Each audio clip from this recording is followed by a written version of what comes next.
communication with Southern California, KHJ-TV Public Affairs presents Teen Talk.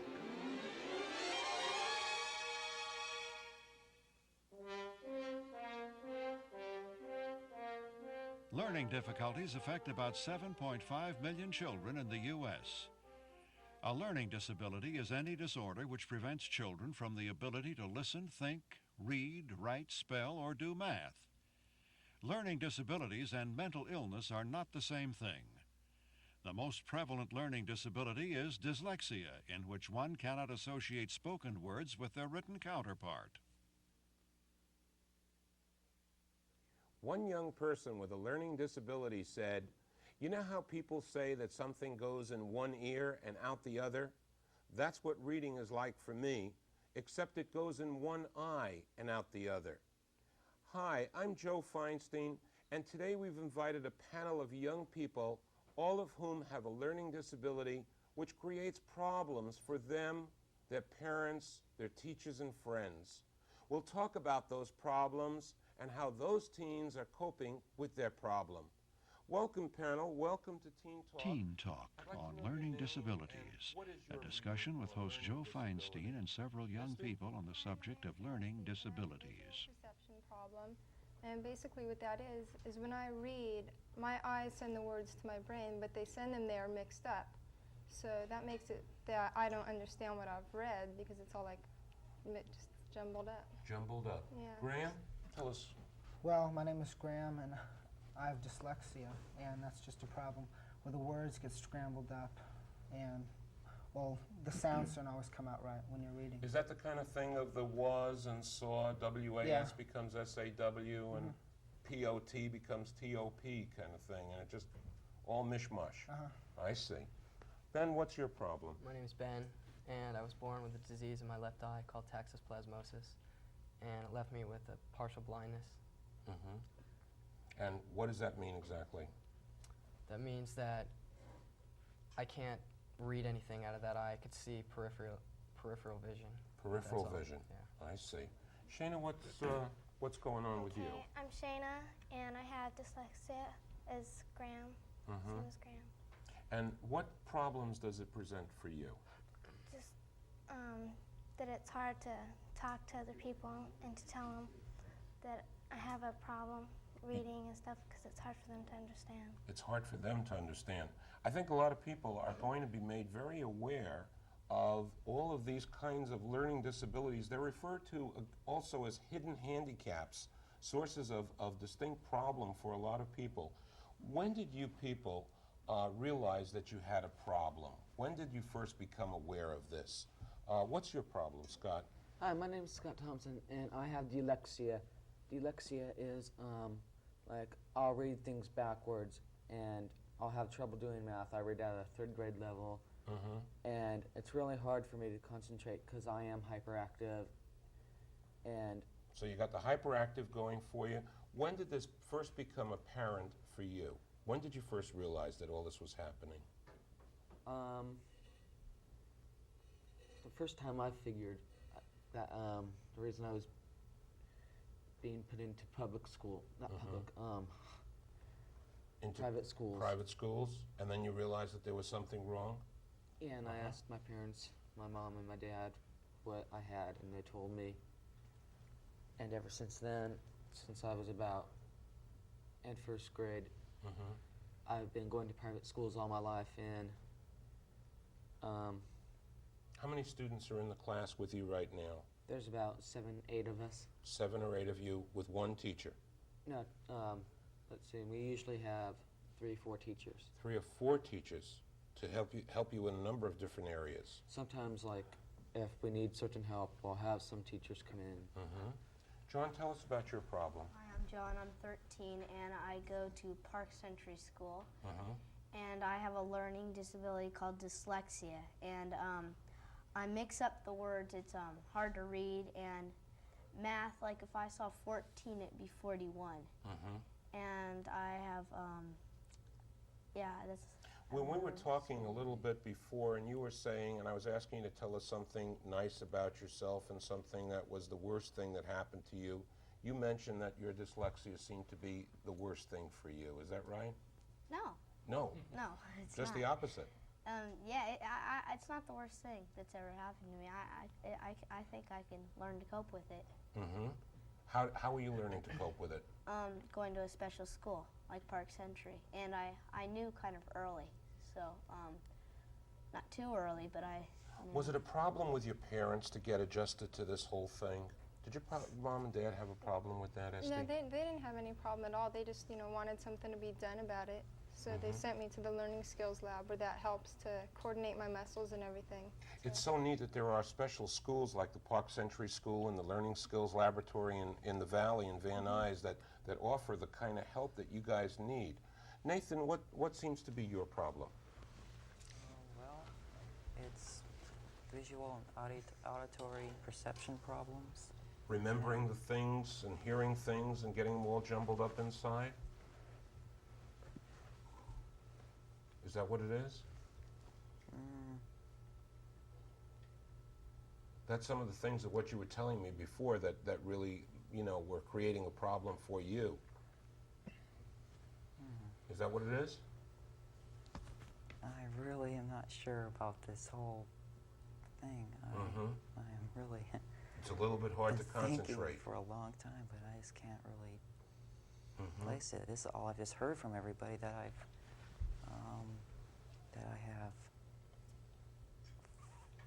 have asked that no, I do have the problems. Learning disabilities. So really, I don't.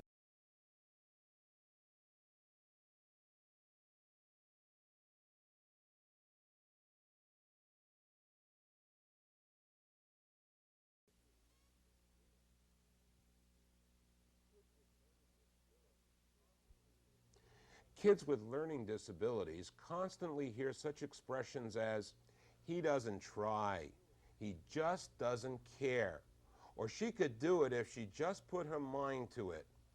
Have any of you heard this said about you, and how did it make you guys feel? Scott? I've heard it a lot, and it's made me feel real bad, and it's made me feel like no one really cares what happens to me, like if I learn to read, or if I ever get to move out on my own, or if I get into public school. What's the expression that the teachers or the people have said to you that you've heard? Well, they'll say God, don't you care if you ever get out of this school? Don't you want to get into a public school? And I'll say, of course. And they'll usually just ask me, then why are you Goofing off? Why are you not trying to read? Why aren't you trying to do your math? Right. And Esty, what's happened with you? Well, I had English, it was basically English, but my English teachers would say to me, why aren't you trying, why won't you read the book? And I didn't even know that I had a problem. I knew that I wasn't learning, and I always knew it was a reading comprehension. But I just thought when I read, I didn't understand, maybe because I didn't want to read the book or something. But the teachers would always say, why don't, they'd say, don't pay attention. And when everyone's supposed to be reading, she'd say I wasn't reading, and how could I, be so far into the book? It's because I'd be skipping so many lines, and I'd just be pushing, it to the end of the book. I'd be done before everybody else. Yes, I could remember the times when I was teaching reading. That's the way I began, as a reading teacher. And I remember one kid coming up to me and saying to me, Mr. Feinstein, look how many pages I read in the past 10 minutes. And he'd show me about 15 pages. And I'd say, wow, that was really fast. I said, what did you read about? He said, I don't know, but did you see how many pages I read? And the realization is mine, and has been mine for a long time, that a lot of people spend an awful lot of time flipping pages and not really understanding what was going on. John, has that happened to you? Have you been called any names or anything like that? Well, maybe at my old school, like Highland Hall, people would call me names, but or tease me. But my parents used to say, "Why aren't you working?" or something like that. And then now my mom is starting to understand about dyslexia, and she understands. I guess it's good that Mom understands. Do you understand totally what dyslexia means? Not totally. I know what it is. I know everything about it. I'm coping with it. Does your dyslexic problem frustrate you? Yeah, an awful lot. An awful lot. And what do you do about it? You throw your hands up in despair and say, oh God, why do I have this problem? Sometimes. Really? Because I wish that I never had the problem. Sometimes I wish that I was like every other kid. Because a lot of my friends and everybody ask me, why do you go to those classes? And sometimes I'm scared or afraid to say, well, I have a problem, because they won't understand me and they'll make fun of me. How do you ask for some help, Shayna? Can you ask people for help? Do you get that help? From my family, my mom, and my boyfriend. And are you willing to put out the effort that's necessary to do things for yourself, or are you constantly depending upon them? No, I like to try on my own. You do try on your own. Do you see help as a weakness or as a strength, Graham? Well, it's a strength. Really? Yeah. Why? Well, because the teachers really help you a lot, and the smaller classes and things like that really help. So what happens when you come into a reading or a book that you just can't comprehend? What do you do? Well, you try to read it best as you can, and if you don't understand it, you should If read I it don't again. understand it, if I don't understand it. Yeah, if I don't understand it, I should read it again, and then try better to, I guess, get the main idea or whatever it is. Do you throw your hands up in despair when you realize that you don't have two good eyes like everybody else? Yeah. You do? Yeah. I mean, I wondered why did it have to happen to me. And, you know, there's nothing I could do about it, and I don't really notice it unless I'm trying to look at something and I can't see it real well, then it bothers me. But, you know, everything else I can really usually see pretty good.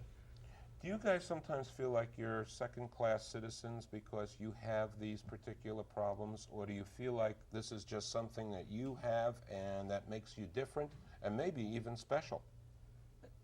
Go It ahead. makes me feel kind of special because, like, when we're in a private school, we get extra help. Like, in the public school, there's one teacher for, like, 24 kids. And if... Try 36 in my school. Go ahead. 36, 24. And, like, if you miss something, you can't, like, just say, can I get some help? And can I get the notes, or can you repeat what you said? So there's a little bit more personal kind of attention for you. What about you, Esty? Do you sometimes feel like you wish this never happened?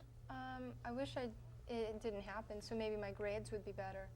But with it, it's not that bad because my grades are getting better now.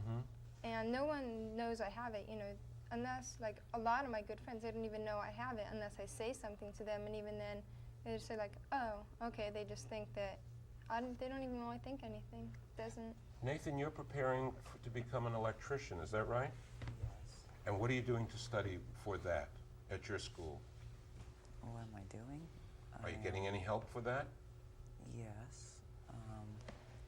Like I say, I have been guaranteed a course in electronics, a home study course. That's how I can learn better, because I learn slowly and I can't keep up with the classroom. And and right now I'm in a school which there's about one teacher per 4 kids. And I've gotten a lot of help, and You feel like you're advancing down the line and you're making some inroads on your problem? yes, Good. really am. That's really good. I've had a lot of help. You got a lot of help? Yes, Is that a sign of strength or a sign of weakness? strength. It's really good. It's a real sign of strength. Good, good. And John, what do you think is going to make that whole thing for you? What do you want to be when you grow up? An inventor. Really? Yeah. How does that happen? What do you want to invent? I want to, this is kind of weird, but I want to invent a car that has you can hover 10 feet off the ground, and it's I can't tell you, see, because Oh, this is all secret. I see. So we're going to keep John's plan secret. Okay, 007 3/4. We'll do that. That's neat. the real reason I'm really striving for an inventor is because Einstein had dyslexia and he was very, very smart.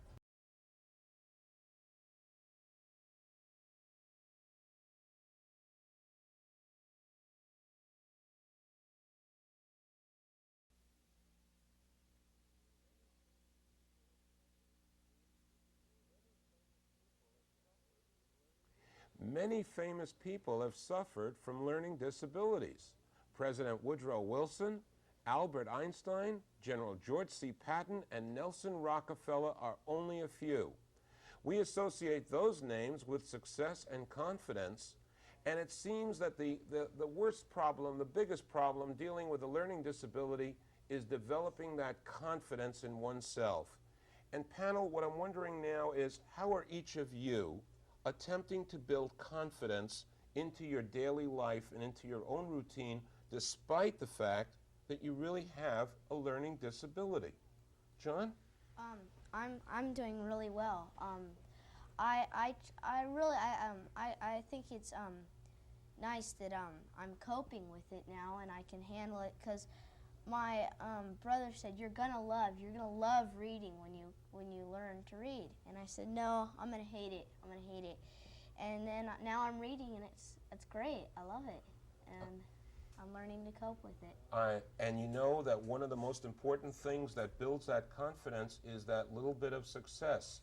Success is really an important part of the whole process, and making successful things happen is very, very important. Shayna, how are you building success into your life? Well, I'm going to aerobics and things like that help me to I love it. That give you the confidence to know that you're, this is just one part of you. I don't have any mechanical skills, guys. I mean, if you want to put me in there to correct any electrical problem or do something on my car, I am total all thumbs, and I can't do it. So, but I can read. I can read really fast and really well, and I've trained myself that way. And I'll bet that some of you could probably fix the car or paint beautifully or do other things like that. Do you like to paint? Do you like to do any kind of mechanical stuff? You like to draw? Yeah, I'm not very mechanical. How do you make the confidence level go up for Ben? Well, the thing that bothers me the most is when I squint a lot and people bother me with that, like you get punched in the eye or something stupid like that.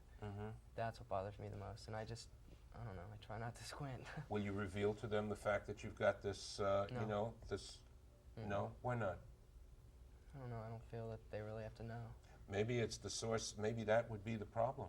The fact that if you're ashamed of the problem, maybe they will therefore be ashamed. And maybe if you say to yourself, hey, listen, this stuff happened to me when I was born and I had no control over it, maybe that would be, if you could contain that idea and help people understand you are not responsible for making that problem happen. So it would have to be your acceptance of the problem in the first place, wouldn't it? You know what I mean? Yeah. Does that make sense? Yes. Go ahead, Scott. I was going to say, when they say, why are you squinting? Why are you doing this? Why can't you be in a public school like all the rest of them? Are you retarded or something? I'll just say, it's really none of your business. It's just a handicap we were born with. It's not everyone's perfect. Nothing in the world's perfect. It's just the way God made us. And there are certain things I have better controls of doing. Not telling them I'm able to read Hebrew better, since it's from right to left. Right to left. Yeah, the Hebrew, that seems right. to be one of the things that's pointed out. You said that beautifully, Scott. There is a fact that each of us is born differently, and that each of us has our own particular strengths. Tell me about some of your fantasies and some of your hopes and dreams for the future. Graham, what do you want to do, or what do you see yourself becoming? Okay. Well, I'd like to maybe get into law or real estate. Law or real estate? There's a lot of reading in law and real estate. Yeah, I know. Are you prepared for that experience? Well, yeah, I'm trying to read more and more. And you're succeeding? Yeah, well, some of the time, yeah. Little steps. The right foot in front of the left foot, in front of the right foot, in front of the left foot, and little steps, and one on one. Yeah. Esty, what's your hope for the future? Get straight A's. Get straight A's. No, I want to be in the art field. I have an art major in school, and I was thinking maybe in advertising art, doing billboards, things like that. Well, at least the words are very big up there. Yeah. You wouldn't have too much of a problem. Not that much to memorize and understand. But if you write that word incorrectly up on the billboard, everybody's going to see it. So you got to be really careful. Well, spelling's not, I'm good in spelling. Oh, you so, are good in yeah. spelling. Okay. All right. Scott, what do you want to be when you grow up? The thing I wanted to be was, there was a couple things. I wanted to be a professional football player, and also I wanted to be the best, like on a track team, win a lot of races, because I love to run, and it's one of the best sports I'm good at.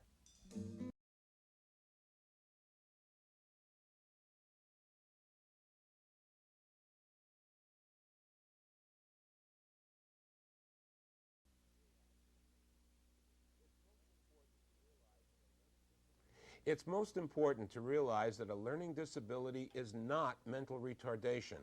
Children and or adults with learning disabilities need honesty and truthfulness, a little faith, and loads of confidence. Two books I want to recommend: The Tuned In, Turned On book about learning problems by Marnell Hayes, and Does Your Child Have a Learning Disability by Dr. Stephen Freeman. Gang, you were fantastic today. You brought a big subject out into the open, which is exactly where it was necessary. This is Joe Feinstein for Teen Talk. We'll see you soon.